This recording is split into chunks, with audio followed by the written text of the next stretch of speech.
Good evening and welcome to the Durham Planning Commission. The members of the Durham Planning Commission are appointed by City Council and the County Board of Commissioners to make recommendations to the elected officials. We emphasize that the elected officials have the final say on any issue before us tonight. If you are attending in person and wish to speak on a particular agenda item, please register on the sign-up sheets located on the table to my left. You will be called upon to make your comments at the appropriate time. You may also call in during the meeting by dialing 1-301-715-8592. If you call in during the meeting, you will need to wait until the particular public hearing you are interested in starts. After all of the pre-registered speakers have shared their comments, I will ask if there is anyone else wishing to speak. At that point, you will need to digitally raise your hand by pressing *9 on your phone, and when recognized, state your name and address before making your comments.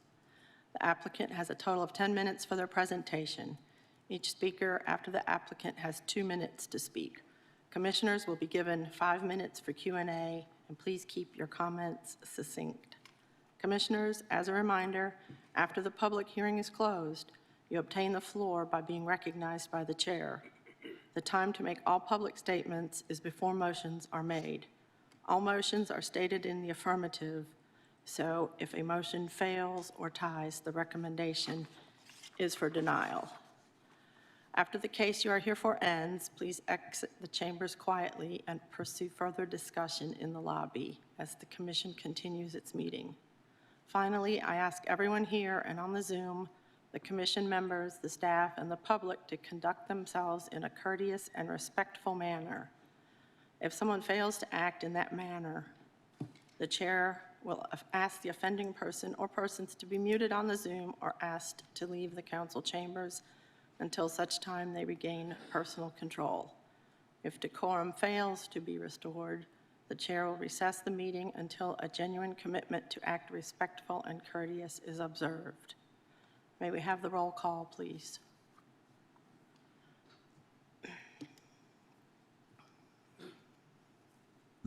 Chair Shigaris. Here.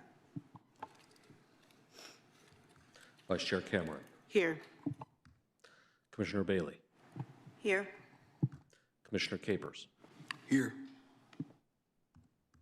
Commissioner Chakowski. Here. Commissioner Hunter. Here. Commissioner Juarez Maldonado. Here. Commissioner Montes.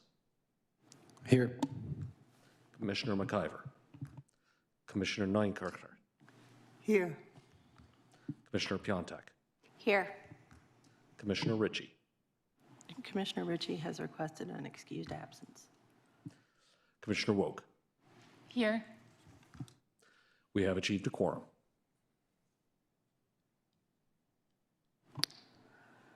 Item number 3 on the agenda, adjustments to the agenda. There are no adjustments that I'm aware of.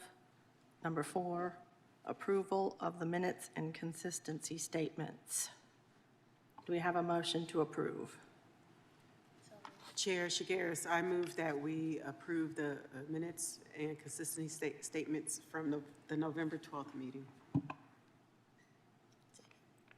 It has been moved by Vice Chair Cameron and seconded by Commissioner Hunter to approve the minutes and consistency statements. All in favor, please say aye. Aye. Aye. Opposed? The ayes have it. All right, number 5, public hearing text amendment TC 25 quadruple 02 RV parking amendment. May we have the staff report, please? Good evening. I'm Scott Whiteman with the Planning Department. Before I begin, staff would like to state for the record that all Planning and Development Department hearing items have been advertised and noticed in accordance with state and local law, and affidavits of all notices are on file in the Planning Department. Text amendment case TC 25-2 is a staff-initiated request to amend the parking standards for recreational vehicles in residential districts in the UDO. Per UDO section 10.2.3, in residential zoning districts, recreational vehicles such as boats, camper trailers, and utility trailers shall be stored off the street and shall be located to the rear of the primary structure.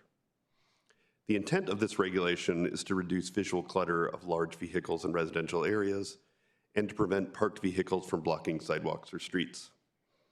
However, the provision can be severely limiting to many property owners since driveways do not typically extend behind the primary structure, and many homes do not have sufficient space for RV storage in the rear yard. As currently drafted, the new UDO would remove this regulation. In the meantime, numerous violations of this provision have been identified in the last several months. Rather than citing multiple property owners for a violation that will no longer be applicable when the new UDO becomes effective, staff is recommending a minor text amendment to section 10.2.3 that would allow RV parking on a driveway at least 25 feet from the public right-of-way. Any potential violations of UDO section 10.2.3E have been stayed pending the outcome of this UDO text amendment. Should this text amendment not be adopted, notices of violation will be enforced on any property owners that are not in compliance. With that, I'd be happy to answer any questions.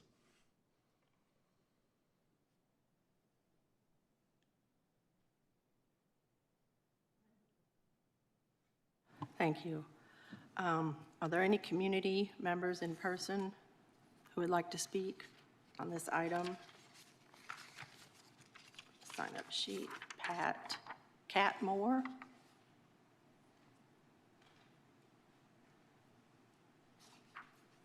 Oh, the chair is now opening the public hearing.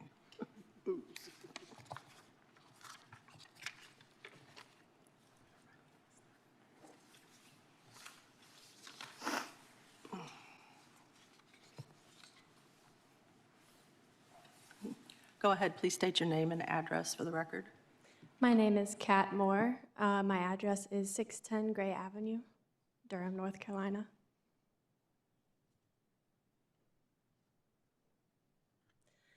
Good evening, members of the Planning Commission. I live in East Durham and I am an RV owner. I'm thankful that the city permits us to park RVs on our property. It is one of the reasons that my husband and I bought a house in the city. I'd like to thank the city and county for considering additional text to allow the flexibility of RV parking. I'm happy that it will allow many households to be in compliance with the ordinance and also have increased freedom to place their RV where it makes the most sense on their lot. I'm here to ask the commission to consider a situation not addressed with the text addition: corner lots. We live on a corner lot where we have not one but two public right-of-ways bordering our property. With the current proposed text amendment that specifies the RV should be 25 feet from the right-of-way, I would interpret this to include both right-of-ways bordering my property. So we would be unable to park the RV on a driveway beside the house due to this second right-of-way running down the side of our lot, on the only side we have space to park. We could meet the requirement of 25 feet from the street at the front of our house. I support the text amendment and only ask that you consider if there could be wording to allow corner lots like ours a wonderful option to park on a driveway set back from the street at the front of the house. Again, I appreciate that this text amendment is being considered and that the city and county supports RV owners. Thank you. Scott, city staff, would you care to address? Are there any other members present? Anyone on the Zoom wishing to speak on this text amendment? Please raise your hand. Use the raise your hand function. Nobody?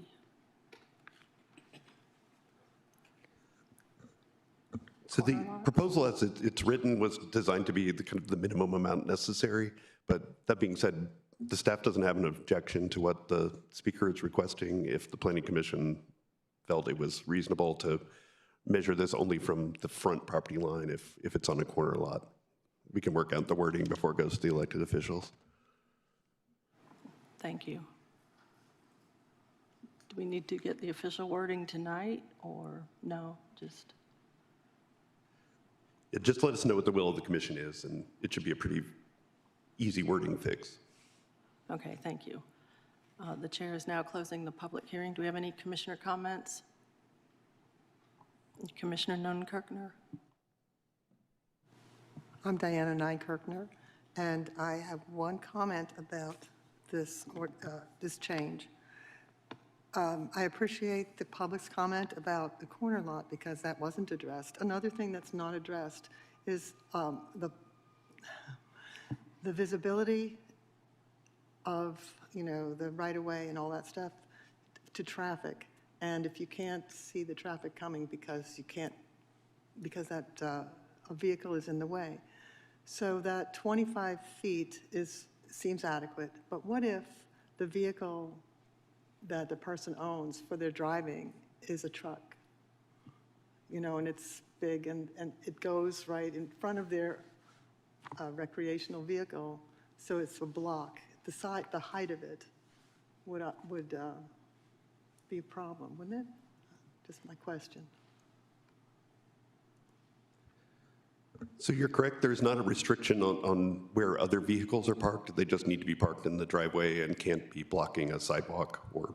Just not the sidewalk. Okay. There are also sight distance triangle regulations for driveways and similar type egress and ingress modes. Not every house was built when we had that regulation, so there could be quite a few out there. I would say that this does not make that situation better or worse. This is only addressing the RV parking situation. Thank you. Any other commissioners? Commissioner Montez? Yeah, I think it's important to note for the property owner, which for your corner lot, obviously the intent is to serve everybody. What I will say is typically in the UDO, the corner setbacks are 10 feet, making it nearly, for any new development or new construction, or assuming you have a larger lot than a typical, 50-foot wide lot, it's going to be very difficult to push that 20-foot to make that corner setback more than 10 feet for everybody to be able to develop. My suggestion would be, would it be possible to do a case-by-case thing? So in this situation, your property, you have a particular unique circumstance to apply for like a variance for that specific lot and allow that to happen and work. But I'm worried about changing a corner setback from 10 feet, and what goes in that corner setback can be problematic. But this is my 2 cents. Any input? Scott Whiteman? Certainly could be that if it is allowed closer than 25 feet on a corner lot, that it couldn't be closer than 10 feet, if that addresses your concern. Right, yeah, so generally speaking, we have those 10-foot corner setbacks where you can't put any kind of structures, essentially. An RV would be considered a structure. So if it would extend, if that would apply for the 25-foot setback, you're pushing it all the way back in, would that be then considered into the backyard? That wouldn't really address her concern. Do you see what I'm saying? I don't know if I've. In the front of a house, you have a 20-foot setback, front setback. So typically, you can push that house back and you put that RV in the front yard. That makes sense. But revising the UDO to push that setback 25 feet into as a corner setback would be problematic for any typical development. Does that make sense? Yeah, but the setback would only be for RV parking. It would not apply to any I of understand. Okay, so it wouldn't apply to any Yeah, of those and so structures. the Gotcha. driveway could still be there, and you could still park your normal Understood. vehicles in the driveway. It's just the RV would have to be 25 feet back. That clarifies it. Thank you. Okay, any other? Nope. May I have a motion to move case TC 25 quadruple 02 RV parking amendment forward with a favorable recommendation?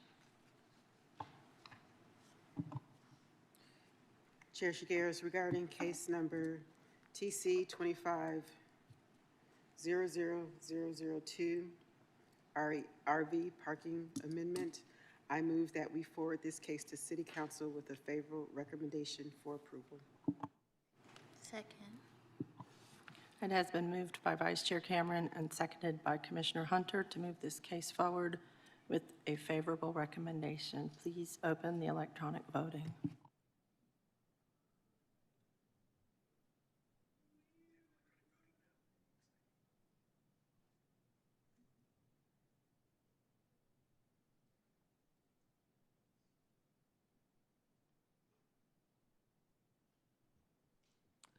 The motion, excuse me, the motion passes 11-0. Thank you. Item number 6 on the agenda, public hearings, initial zoning map changes, Z25-0021A-BDG 25-00013 Kerley Gardens. May we have the staff report, please? Thank you. Andy Lester with the Planning Department. Patrick Biker of Morningstar Law Group proposes to change the zoning designation of one parcel of land totaling 1.678 acres and located at 5200 Kerley Road. The current zoning is residential suburban multifamily, county jurisdiction. The applicant proposes to change this designation to residential suburban multifamily, city jurisdiction, to allow a 36-unit existing apartment community to connect to city water. The properties are currently designated apartment and townhouse neighborhood on the place type map. The proposed residential suburban multifamily zoning is consistent with the designated place type. There is an associated annexation petition associated with this case, BDG 25-00013. This is a direct translational zoning. A direct translational zoning is one in which the existing residential suburban multifamily Durham County zoning district is translated to the identical residential suburban multifamily Durham City zoning district upon the annexation of the property into the city limits.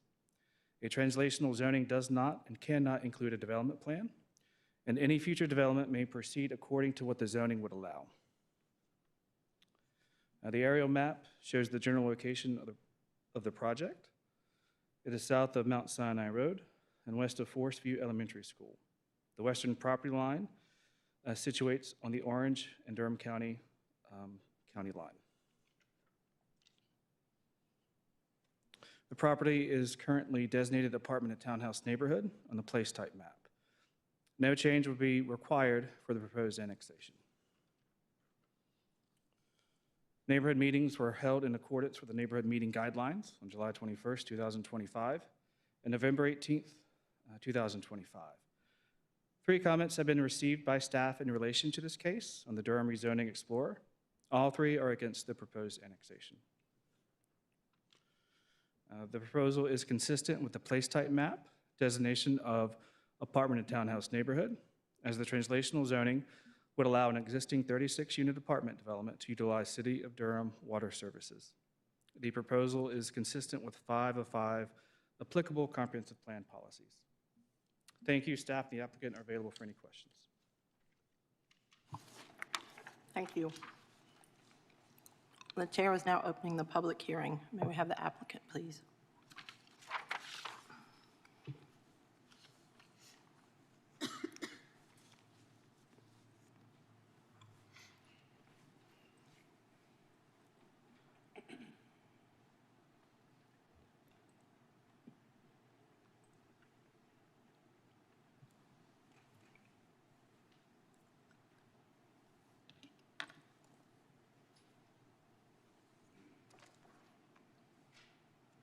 Good evening, Chair Shagars, Vice Chairman Cameron, and members of the Planning Commission.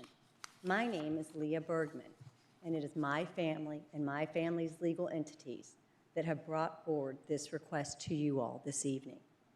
I lived at 5022 Kerley Road for many, many years of my life in childhood and adulthood. We are not here to talk about 5022 Kerley Road. I'm not messing up my numbers. But I'm telling you all this, and I'm going to tell you this story just because I want you to understand how heavily we invested, I and my family are, in Kerley Road. 5022 Kerley Road is at the corner of Mount Sinai and Kerley Road and is approximately 500 feet from the parcel that we are discussing this evening. The apartments have been there for my entire childhood, or for my entire life, and I'm 49. Members of my family and the legal entity that own 5200 Kerley Road, which is the parcel that we are discussing, continue to live on Kerley Road, including my mother, Ellie Bergman, who lives at 4829 Kerley Road. Our family has owned land and houses located at 5022 Kerley Road and 4829 Kerley Road for over 4 decades. I make all these points so that you understand that we have a heavily vested interest in this area and have for a long period of time. Tonight, my team with me is Patrick Biker from Morningstar and Kyle Oregano from Bowman Engineering. I will turn it over to them because they will speak your language much, much better than I do and probably can answer questions better for you. But I am here and would like to help in any way that I can. Thank you. Thank you, Leah. Good evening, Chair Shigaris, Vice Chair Cameron, members of the Planning Commission. I'm Patrick Biker. I live at 2614 Stewart Drive. I'm an attorney with Morningstar Law Group, and I'm here tonight representing Southern Repair Service and Lee Ray Bergman, LLC, the property owners for this annexation. The principal for these owners is my friend Leah Bergman, whom you just heard from. And Leah, along with her family, are community leaders in providing private, affordable housing for Durham residents. We are also joined by Kyle Organo with Bowman Engineering, and we are here tonight to request your recommendation of approval for the annexation of Kerley Gardens located on Kerley Road across the street from Forest View Elementary School.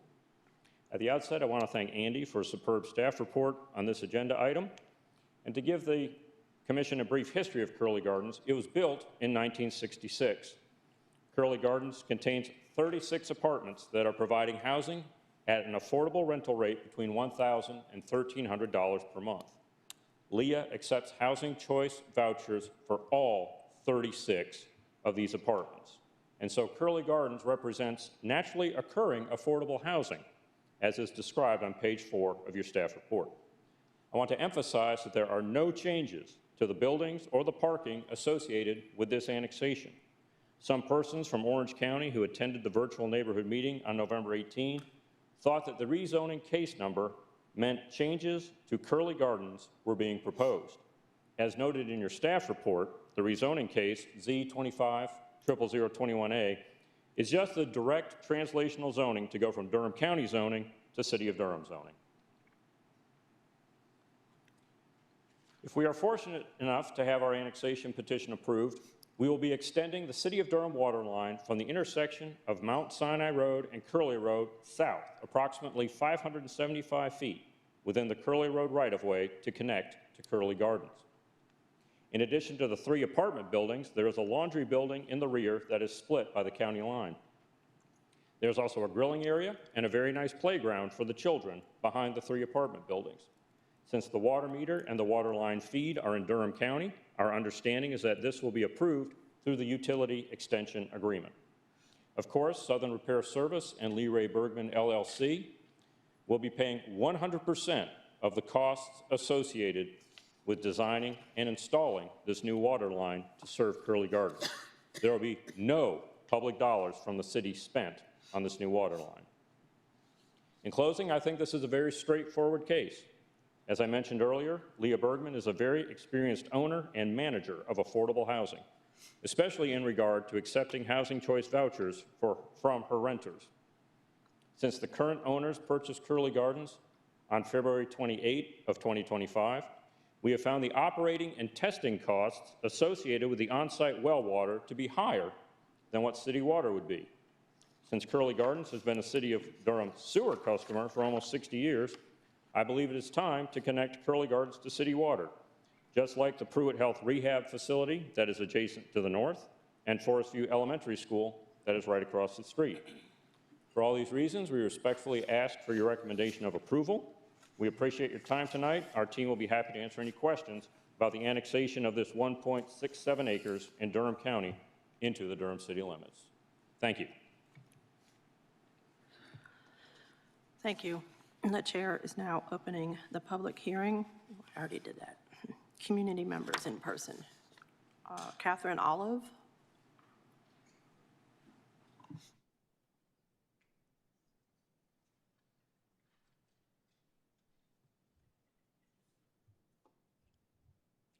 And please state your name and address for the record. My name is Catherine Olive. I live at 5821 Mount Sinai Road in Durham.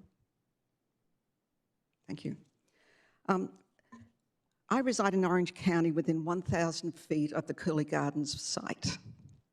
I believe that the proposed annexation will have a direct impact on me and my family, not because of a straightforward water connection to an existing 36 units, but because of undisclosed housing development plans. At the most recent neighbourhood meeting, Mr. Patrick Biker of Morningstar Law Group has acknowledged speaking with me at length about the annexation, but has characterised me as misunderstanding him regarding our conversation about his client's future plans for this site. I assure you that I am not confused. And the specific details provided to me privately and directly by Mr. Biker are inconsistent with both his own and the applicant's public statements about no new development. During our conversation, Mr. Biker explicitly informed me that plans for a new development are underway. He specifically stated that conversations have already begun with Orange County Board of Commissioners, 3 of them, and the Director of Orange County Planning. While these conversations are informal, he reported that they were well received. But at the required second neighbourhood meeting in November, Mr. Biker denied future development plans. He pivoted to the standard no proposals at this time defence. Additionally, when asked by another resident at the same meeting, when would we find out about plans to develop the rest of the property, Mr. Biker stated that he did not know and that they would need to evaluate as we move forward and, quote, "We're taking this one step at a time." The applicant seems to be pursuing annexation in Durham, first to improve chances of annexation and developing the rest of the parcel in Orange County, possibly as a response to the council's unanimous rejection of Mariah I'm Ridge. sorry, ma'am, your 2 minutes is up. Thank you. Thank you. Bruce Olive.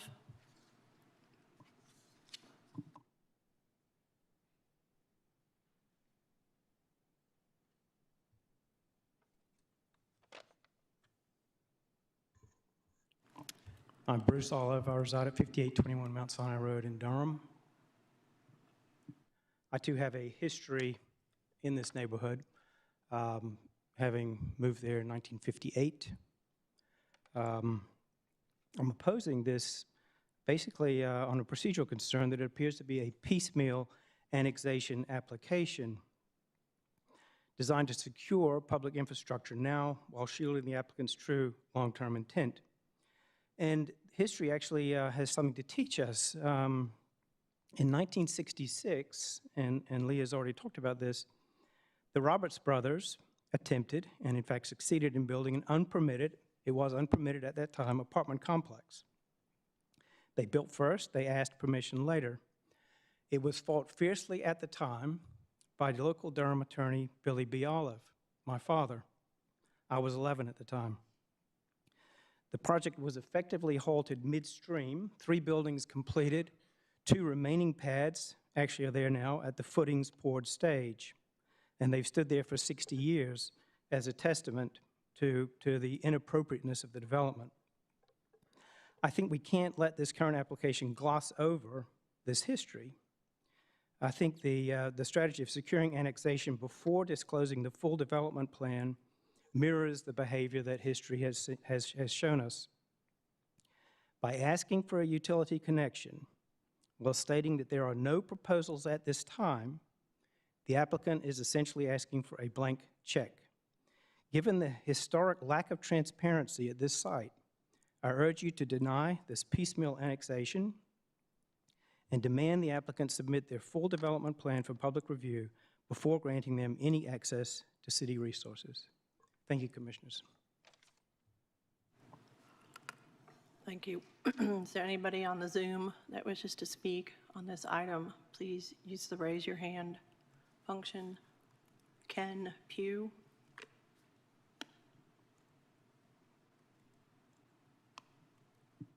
Can you hear me?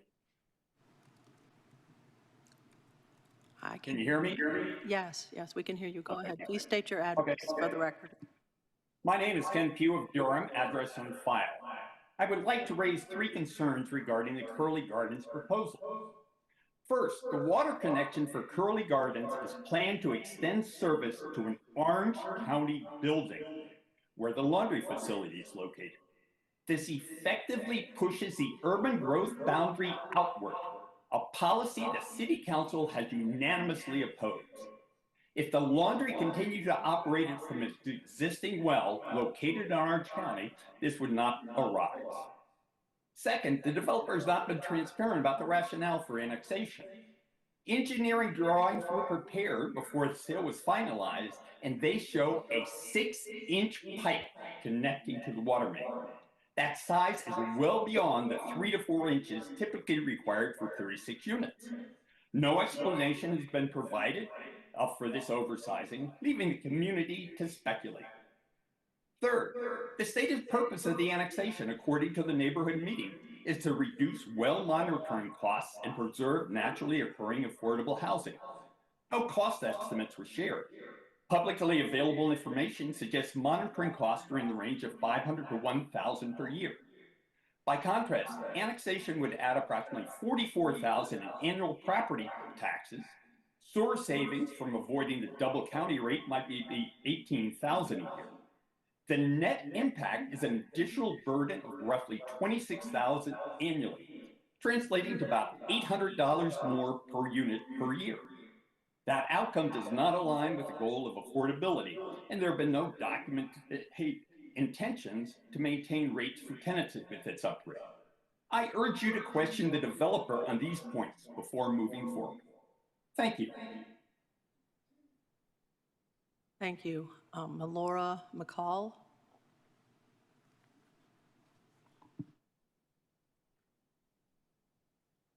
Hi, Melora McCall, address on file. Arrowhead is primarily a rural community that exists at the intersection of important ecological and regional systems. New Hope Creek, significant voluntary agricultural districts, Duke Forest Research Land, and the Orange County Rural Buffer. This corridor has recently seen proposals to extend Durham's corporate boundary, inclusive of the need to expand utility service into neighboring jurisdictions. Residents in the area have previously requested the Planning Department consider prioritization for a small area plan. We simply ask that proposals for growth in this uniquely sensitive area occur transparently and consistently with adopted plans.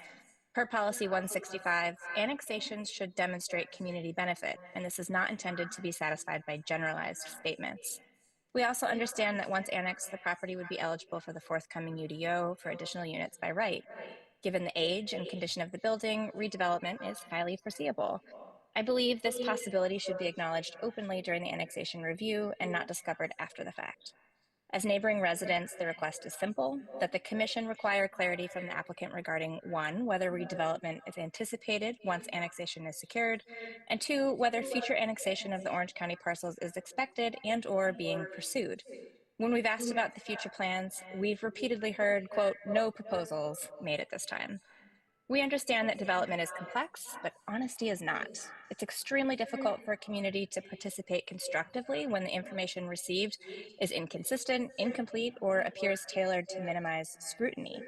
Arrowhead residents are not asking for special treatment. We're asking for truthful, forthright engagement from the professionals who come into our neighborhood and ask us to support major changes. Given the history in this corridor, we believe the Commission has every reason to require transparent, on-the-record answers before moving forward. Thank you.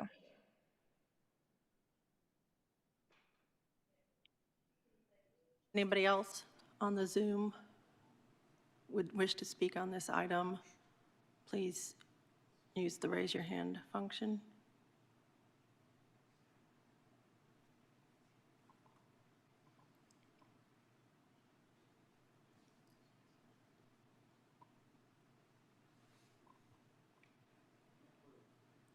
Good.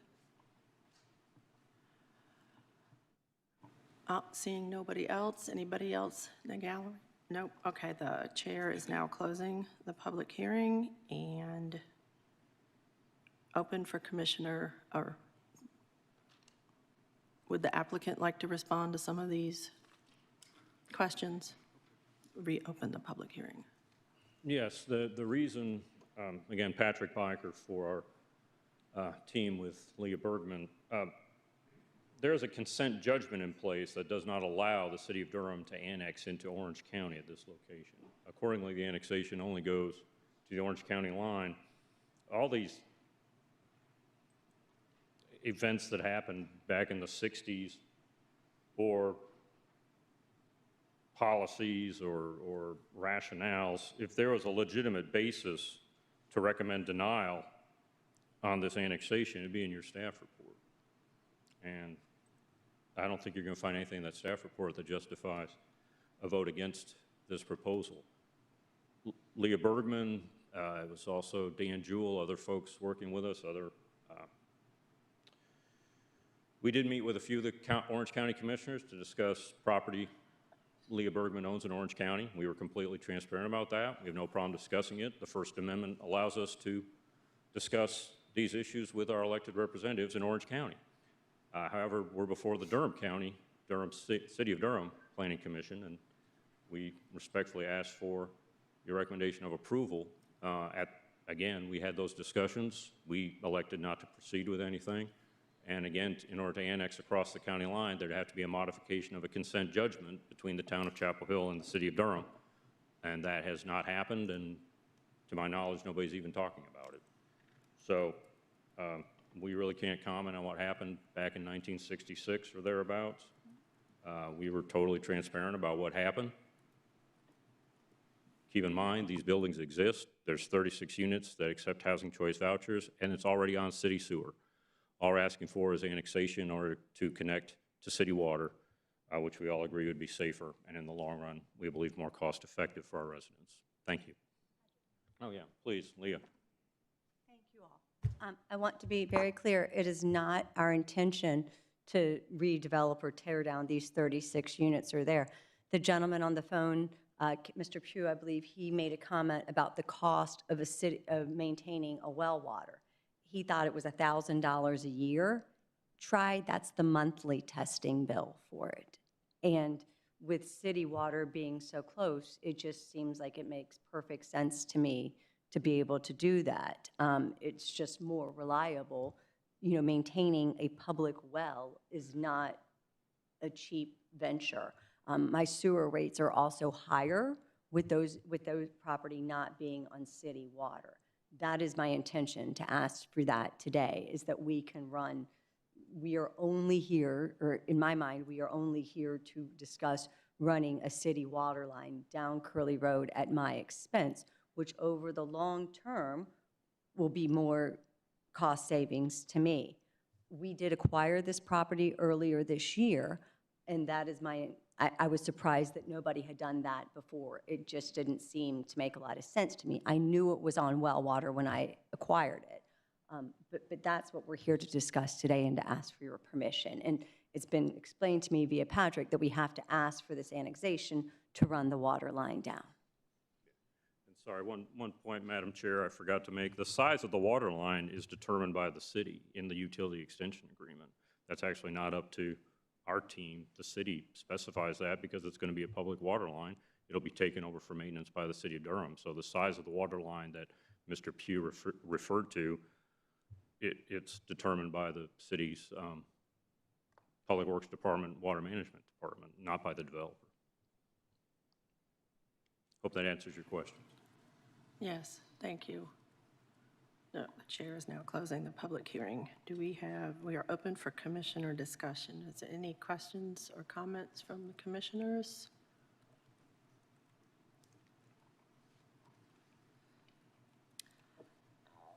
I have a question.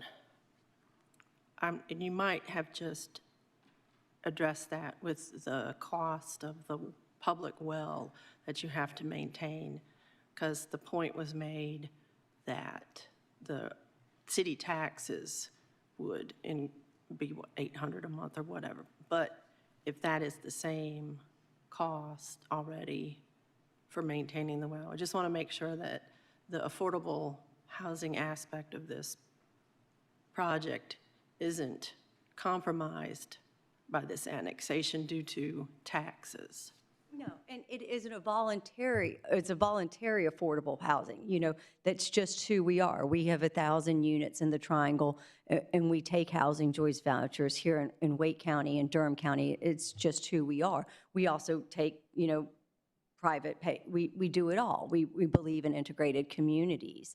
But my ultimate fear too with having a well is, you know, you don't know if a well pump's going to go out. I grew up on farms, you know, and it's one thing to tell me to fill up a clean water trough and that's how we're going to flush the toilet for the next 5 days.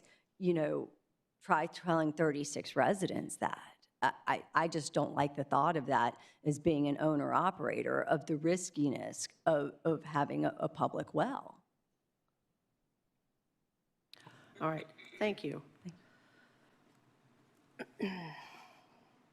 May I have a motion to move case Z25-00021A, BDG 25-00013, Kerley Gardens forward with a favorable recommendation?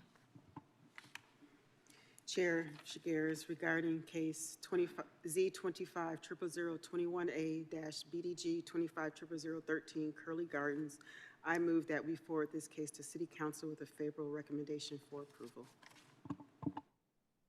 Second.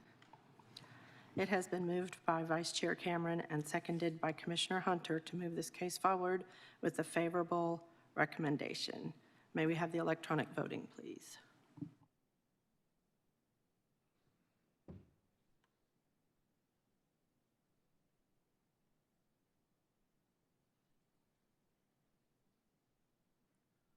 The motion passes 11-0. Thank you. Next item on the agenda is Z25-005A-BDG25-003, 3600 Pine View Circle. May we have the staff report, please? Good evening, Chair Shigeris, Vice Chair Cameron, and Planning Commissioners. My name is Peyton Burgess, and I am here tonight to present Z25-00005A, 3600 Pine View Circle. The request is for a direct translational rezoning of residential suburban 20 located at 3600 Pine View Circle. The applicant has stated that the request would aid in the subdivision of the 1.88-acre property to construct an additional single-family home, though the zoning would allow for up to an additional 2 units. Again, the existing zoning is residential suburban 20. The lot is surrounded by the same. The aerial map shows the general location of the project, located off Pickett Road. The property is currently designated recreation and open space on the place type map. Despite the zoning district not changing, the request for annexation and ability to access water and sewer services would make it easier to construct additional units, making the recommended established residential place type more appropriate.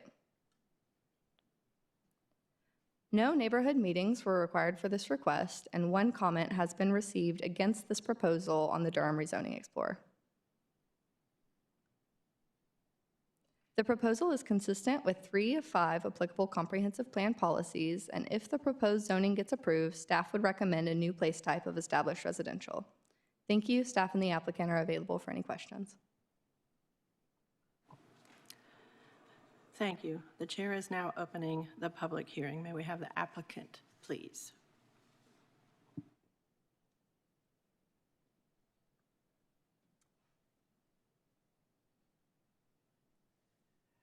Oh, okay. It's my first time, so. Yes, please state your name and address for the record. Sure. Yeah, good evening, Chair Shigeris, Vice Chair Cameron, and Planning Commissioners. My name is Gurdeep Sidhu. My address is 207 Caramore Lane in Durham, and I am the applicant. Ms. Burgess, thank you, and Mr. Ken, thank you for helping me navigate the application process. I appreciate your help. Quick overview, the geographic overview. The closest landmark to our lot is Mark Jacobs and Toyota. Pickett Road runs parallel to and north of 15501. Pineview Circle is just off Pickett Road. So that gives you a general idea of where we are. Pineview Circle is a paved road with public access. City water and sewer run all along Pineview Circle and along Pickett Road. Utility poles already exist on the north and south end of our property. A utility extension agreement, UEA, is already in place. There is an existing 1,600 square feet house on the 1.88 acre lot. The house was built in 2023, and my son lives in that lot. You can check the city water bill, and you'll see our name on it. When building that house, we only cleared 0.2 acres of the 1.88 acres in all. The rest of the land was left untouched. Wildlife continues to flourish, and the closest neighbor is at least 150 feet of tree buffer between our house and their house. That land is not touched. The next 4 points go into why we would like to get our land annexed by the city. We would like to build our house on the same lot. The goal is to go with a multi-generational living concept where our son and us, when we retire, live on the same property. We have petitioned for city to annex our land because we need a new water meter. We cannot build a house unless we get a water meter. Obviously, there's always the choice to go well and septic because it's still county land, but we prefer to be on city water and sewer. The UEA, Utility Extension Agreement, is already in place. There is no financial cost to the city when we connect to the city water and sewer. The new water meter will only be permitted after the 1.88 acres is subdivided into 2 lots. We're not trying to make a subdivision there. We're just asking to split it into 2 lots. The lot can be subdivided only after the 1.88 acres is annexed by the city. That's just the way the rules are. So the annexation has to happen first, then the lot can be subdivided. Once the lot is subdivided, then we can get a new water meter. So that is the main reason we are requesting it. Traffic concerns. Ms. Earlene Thomas has concluded that a TIA, traffic impact analysis report, is not needed. This section of Pineview Circle, it's like a semicircle, so this section of Pineview Circle only has 6 houses on it. Adding a 7th house, which also will probably be retired by then, is not going to increase traffic any more than it is. Since we built the house on the intersection of Pineview Circle and Pickett Road, I have email confirmation from at least 2 of the neighbors who have really appreciated the curb appeal of Pineview Circle and Pickett Road. As I stated earlier, Pineview Circle is county land. The city lawnmowers never mowed the land along on the intersection of Pickett Road and Pineview Circle. With repeated emails from one of the neighbors, maybe once a year the county crew would come and mow that land. So it almost looked like an abandoned piece of land right in the heart of the city. We try to maintain that at our own expense. I'm not going to claim the full credit, but the recent property evaluations data does not lie. The recent property evaluations, you can look at Pineview Circle, and I'll take some credit for the spike in everyone's property appreciated after we built that house. we put them on the map. In closing, I'll just summarize by saying that the end goal of our application is simply a new water meter. The UEA is already in place. It's deeded, recorded on the property, and there's no financial cost to the city. I respectfully petition for your recommendation of approval, and thanks for your consideration. I'll save 4 minutes in case of a rebuttal. Thank you. Thank you. Are there any community members in person? Gilbert Jackson?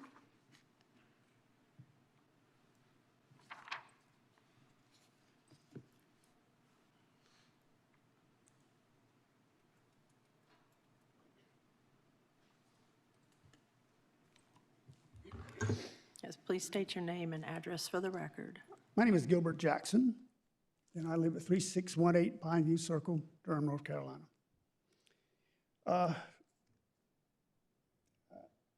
My wife and I, Judith, who's here with me today, we live at the 3600 Pineview Circle, which is, at 3618 Pineview Circle, which is adjacent to the lot, Mr. Gurdeep's lot.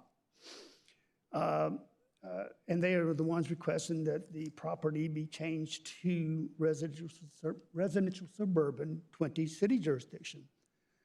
The zoning map change report for 3600 Pineview Circle seems to indicate that 2 more units, which was just verified, will be allowed. The majority of the 1.88 acres lot is in an AE floodplain. Before any houses can be built, it would have to be filled in, mostly with dirt. That would direct the water that would normally be spread all over the 1.88 acres lot onto mine and my wife's property at 3618 Pineview Circle, resulting in increased flooding at 3618 Pineview Circle. Hurricane Fran, I don't know if y'all remember Hurricane Fran, flooded our house to within approximately 9 inches of the top of our finished floor. That was the 100-year floodplain. I found out then where the 100-year floodplain was located. Most recently, Hurricane Chantal flooded our property up to the second step of our front porch. We asked that you, here we go. Yeah, we asked that you deny Mr. Sidhu's request to change the property at 3600 Pineview Circle to residential suburban 20 city jurisdiction, and deny the building of any additional housing on the lot at 3600 Pineview Circle. The section 8.4 of the UDO and 8.4.1 states the primary purpose of the floodplain and flood damage protection standards is to preserve and maintain the natural floodplain in an undisturbed vegetated state in order to maintain flood storage capacity, control stormwater, improve water quality, and conserve plant and wildlife habitat. Additionally, these standards serve to promote public health, safety, and general welfare, and to minimize public and private losses due to flood conditions within floodplain areas. Thank you. We couldn't have said it better ourselves. Thank you. 2 minutes are up. Does anybody else in person or on the Zoom wish to speak? Please use the raise your hand function. No, would the applicant care to respond to the neighbors' concerns? I saved 4 minutes of my time earlier as well. Thanks, Rolly, for your input. I have no intention of either hurting you or Judith. I have no intention of hurting you or Judith. We are neighbors, and we want to continue living like neighbors. But I do want to clear one thing, Rolly. I'm going to look at you when I address. I have no intention of backfilling the 1.88 acres of land. First of all, the cost is prohibitive. As you know, the house, when we built the house, we only cleared 0.2 acres. You can look in Google Maps and see that hardly anything's cleared. No water flow has been changed. Wildlife is as is. In fact, this summer, there was a snake bite right across from your house, and the neighbor whose dog got bit, he requested the city to clear the land because we never touched it. That's what happened. Steve Pozer's dog got bit. Now, there are two different issues, really. One is getting a water meter, and the second is making the house, right? Your premise, you have assumed incorrectly that we are going to landfill and raise the level and the water is going to come to your house. FEMA guidelines suggest that you can build a house on stilts. The entire eastern coast of North Carolina, the houses are in flood zone, and they are raised without any landfill, right? The second point that I want to clear is, when we submitted our application to the planning department, we have a professional surveyor, Sam Billings, who's licensed, and who surveyed the entire property, and he earmarked a section which is buildable, which does not affect the 50 feet buffer for every stream, and that has been submitted to the planning department by a licensed surveyor. So your premise that, which is unfounded, that the stream buffer will be affected is, first of all, you're not a surveyor, really, and you cannot go against what a surveyor has already documented. That's all I have to say. So to the commissioners, while Rolly is my neighbor, and he has the right to say what he said, I do have a right to express that I am not, getting a water connection is completely independent of getting a building permit. They're two different issues. Rolly is trying to mix the building permit and the water connection into one thing, and that's not true. The building permit is governed by the planning department, and that building permit is based on the FEMA guidelines. And the FEMA guidelines clearly state that you can use stilts to raise the house, and the amount of the base flood elevation of that land is 263 feet. And the house has to be raised only up to 265 feet, which is the regulatory regulatory limit, and you can go 2 more feet above that. Most houses in Durham have a crawl space that is more than 4 feet. If your deck at the back of your house has more than 6 steps, then your house is already more than 4 feet. That's all I have to say. Thank you. Thank you. Any other? No. All right. Nobody on the Zoom. The chair is now closing the public. Okay, Mrs. Jackson?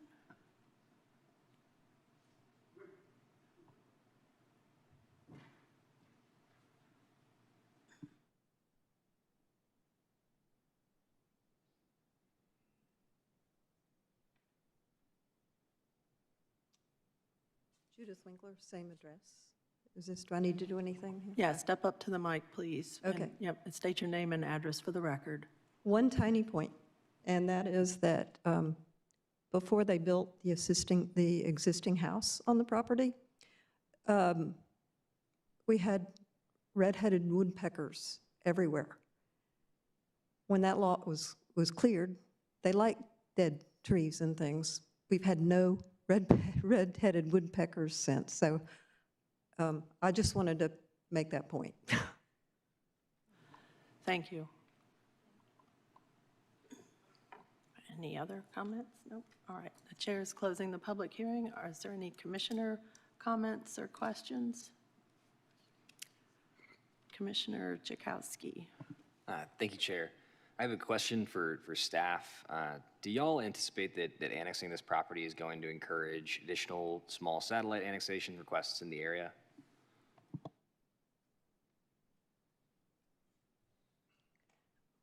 I mean, it would technically increase the city limit so that more property is adjacent to an existing satellite.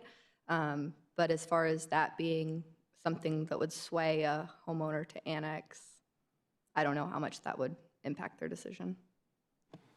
Perfect. Thank you. That's helpful. Any other commissioner comments, questions? Nope. Okay. May I have a motion to move case Z25 quadruple 05 A BDG 25 quadruple 03 Pine View Circle forward with a favorable recommendation? Chair Shigeris, regarding case number Z25 quadruple 05A-BDG 25 quadruple 03 3600 Pine View Circle, I move that we forward this case to City Council with a favorable recommendation for approval. Second. It has been moved by Vice Chair Cameron and seconded by Commissioner Hunter to move this case forward with a favorable recommendation. May we have the electronic voting, please?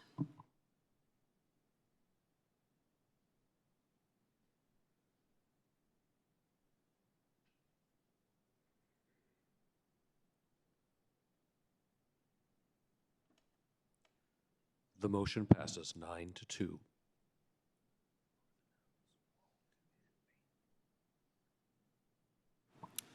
Thank you. Next item on the agenda is Z25 quadruple 09A BDG 25 quadruple 06 938 McLamb Drive. May we have the staff report, please?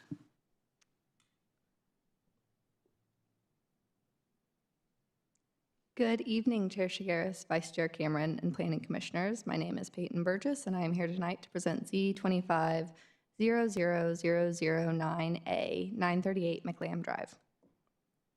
The request is for a direct translational rezoning of residential suburban 20 located at 938 McLamb Drive. The request would allow a recently constructed single-family home to connect to water and sewer. The existing zoning is residential suburban 20. The site is surrounded by the same and PDR 3.949.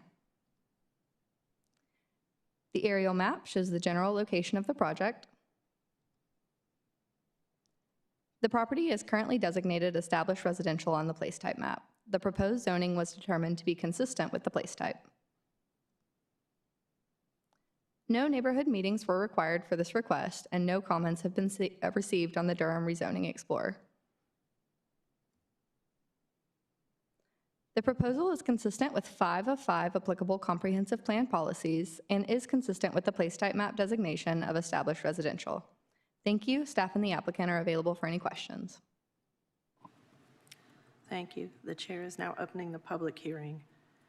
May we have the applicant, please?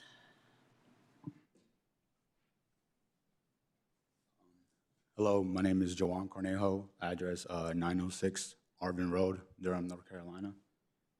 As Ms. Payne said, we're just requesting to connect to the city so that we can have sewer and water connection.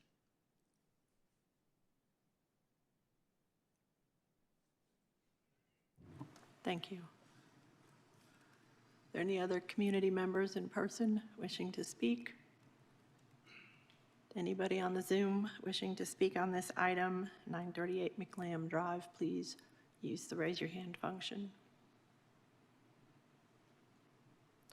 Seeing nobody, the chair is closing the public hearing.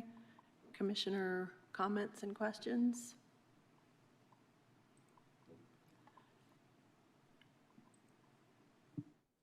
Seeing no comments or questions? Such a lot, yes.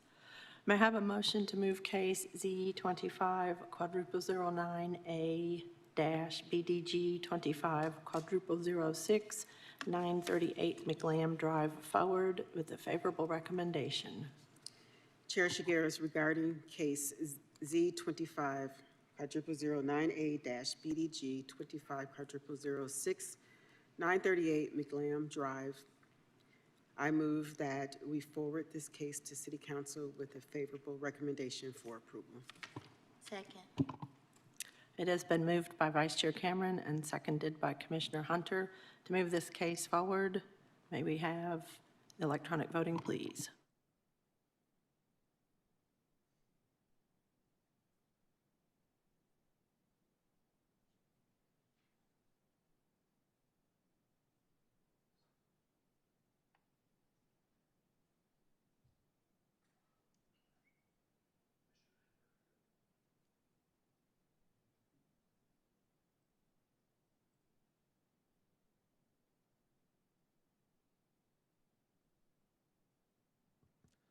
The motion passes 11-0.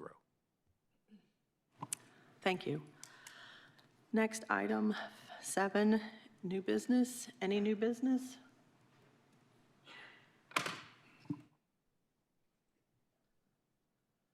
No, no new business. Any committee updates, UDO, subcommittee? Commissioner Chakowski. Thank you, Chair. Yes, we had our first meeting with staff, which was enormously helpful. I think the chair of the subcommittee is out after the birth of his second child, and so I just want to say congratulations to him and his family, and we'll have more updates in the following meetings. Thank you. 9, any staff announcements? No staff announcements. 10, adjournment. The meeting is adjourned at 6:37.